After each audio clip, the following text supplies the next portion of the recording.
शेंगदाणे भाजलेले आहेत, बारीक गॅसवरती सुंदर बारीक भाजलेले आहेत. आणि मी आता थोडे सलपटं काढून घेते आणि नंतर मग त्याचा बारीक मिक्सरमध्ये, म्हणजे कधी खिचडी वगैरे केली की आपल्याला पटकन करता येते ना, म्हणून हे बघा सलपटं लगेच चांगले भाजले ना बारीक गॅसवर, जास्त फास्ट गॅसवरती भाजायचे नाहीत. बघा निघाले ना सगळे.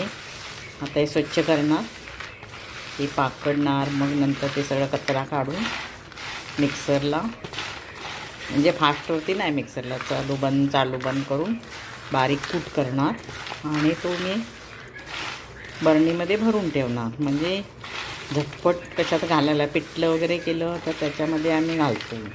परत गवारची भाजी आणि भरलं वांगं त्याच्यामध्ये पण थोडंसं घालू शकतो. जास्त नाही आम्ही वापरत, पण केव्हा केव्हा लागतो.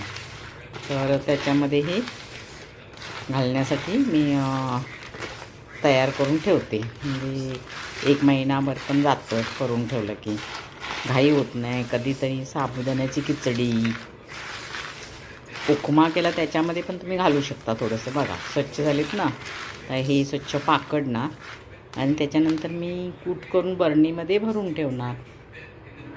किसून ठेवलेलं आहे, शनिवार रविवार किसून ठेवलं की उपयोगी पडतं लगेच गरजेला. 2 नारळ खोवले, डबा भरून ठेवायचा. आम्हाला फक्त वाटपसाठी लागतं, बाकी जास्त काय आम्ही वरून खोबरं वगैरे टाकत नाही. फ्रीजरला ठेवून द्यायचं, ठेवून द्यायचं.